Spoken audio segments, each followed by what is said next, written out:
kita bisa melihat kalau Roh Allah menyertai seseorang, orang itu mendapat kemampuan yang luar biasa.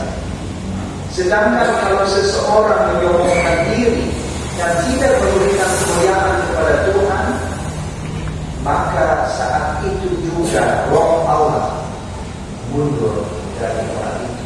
Dan orang itu menjadi seperti orang tolol, seperti orang yang tidak mempunyai kemampuan apa-apa. Dia masih bisa memegang jabatan seperti Saul. Dan memang jabatan itu harus dihormati seperti dilakukan oleh Daud yang tetap menghormati jabatan Saul. Tetapi Saul tidak mempunyai kemampuan apa-apa lagi. Dia sudah menjadi loyo, dia sudah tidak menjadi pemimpin yang benar. Saudara-saudara, kita juga membaca bahwa para pemazmur diilhami oleh Roh Allah. Kita membaca bagaimana para nabi diilhami oleh Roh Allah. Para nabi yang berasal dari berbagai macam latar belakang. Ada petani, ada peternak, ada pegawai, ada segala macam orang yang dipilih oleh Tuhan untuk menjadi penyambung lidah Tuhan.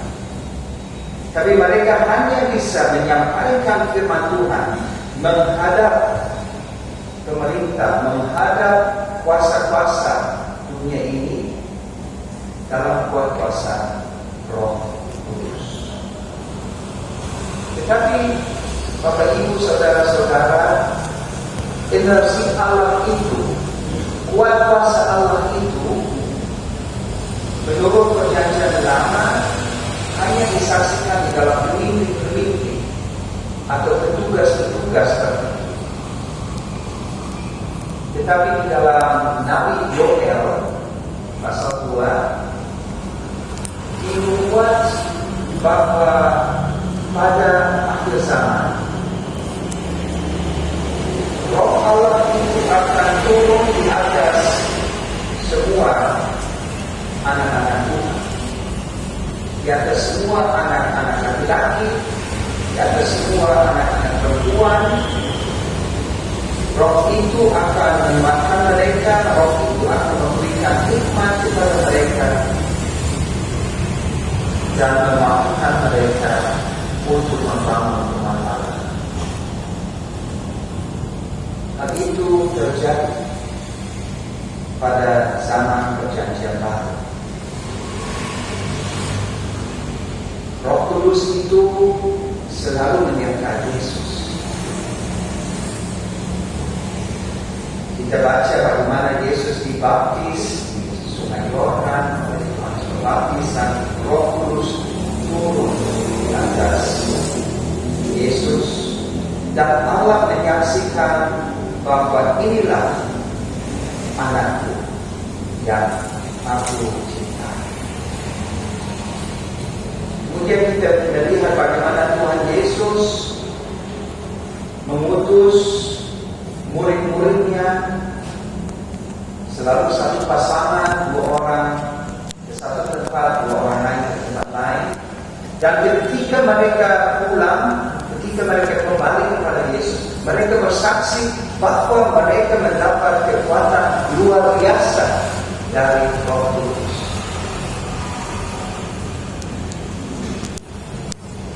Nah, pada akhir pelayanan Tuhan Yesus Kristus, sudah Yesus Kristus bangkit dari antara orang mati, dan sebelum dia naik ke surga, dia mengutus murid-muridnya. Dia mengutus mereka sampai ke ujung-ujung bumi untuk mengajar segala bangsa dan untuk membaptis mereka atas nama Allah, Bapa, Anak, dan Roh Kudus. Dan Yesus memberikan janjinya bahwa Dia akan menyertai mereka Dia akan menyertai gerejanya sampai akhir zaman. Kemudian kita baca, ketika Yesus sudah naik ke surga, murid-murid masih belum diberdaya. Mereka masih berlindung di Yerusalem. Tetapi pada hari Pentakosta,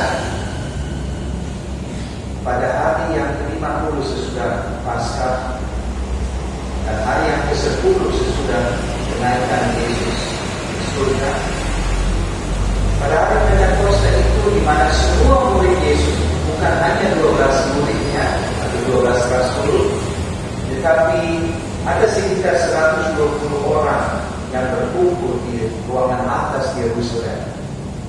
Mereka adalah orang Yahudi. Mereka adalah warga bangsa Yahudi.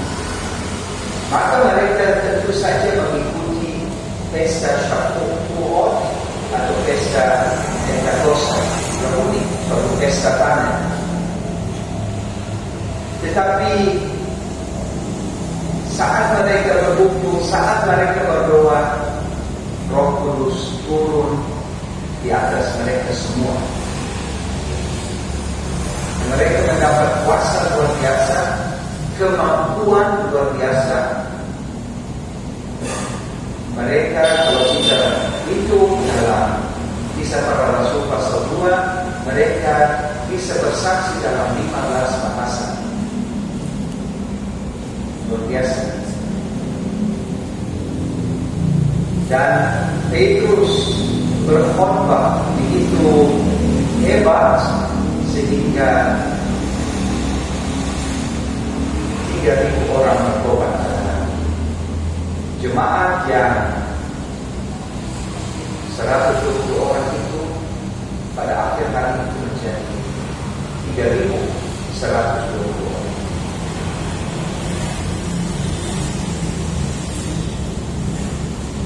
Bapak Ibu, saudara-saudara, Roh Kudus itu diberikan kepada gereja. Dijanjikan oleh Yesus, dinyatakan di dalam gereja mula-mula, dan dia bekerja di dalam gereja Tuhan sampai sekarang. Roh Kudus itu disebut Roh Allah, tapi juga disebut Roh Yesus. Kalau kita membaca dalam Kisah Para Rasul, Roh Kudus itu adalah Roh Yesus. Makanya Yesus hadir di antara kita di dalam Roh Kudus. Makanya juga Yesus sebenarnya hadir di dalam pertemuan kudus. Walaupun Yesus sendiri ada di surga, tetapi di dalam rohnya dia hadir di antara kita. Dan dia melengkapi kita masing-masing dengan karunia-karunia Roh Kudus. Yang sama seperti suatu paduan suara, ada berbagai macam karunia untuk berbagai macam orang. Jadi kita tidak dikaruniakan karunia yang sama. Nah, kemudian kita akan melihat bahwa dalam perpaduan karunia kita bisa menjadi kuat, kita bisa bersatu, dan kita bisa berdampak di dalam dunia ini. Jemaat bisa hidup, jemaat bisa bertumbuh, dan jemaat Tuhan bisa berdampak di dunia ini.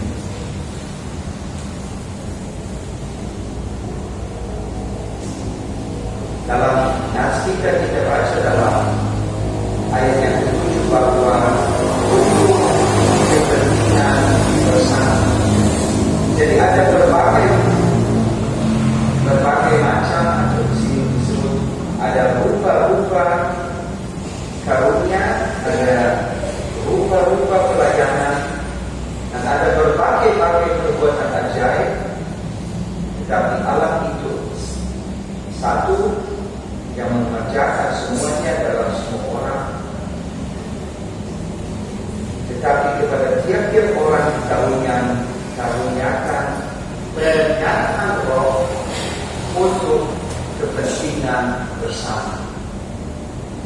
Nah, hari ini di dalam pembinaan kita akan lebih banyak fokus atau kita akan lebih banyak memusatkan perhatian pada karunia-karunia itu dan bagaimana kita bisa menciptakan suatu perpaduan karunia di dalam jemaat kita, di dalam kasus kita, di dalam gereja kita, bahkan di dalam community dunia untuk kepentingan bersama.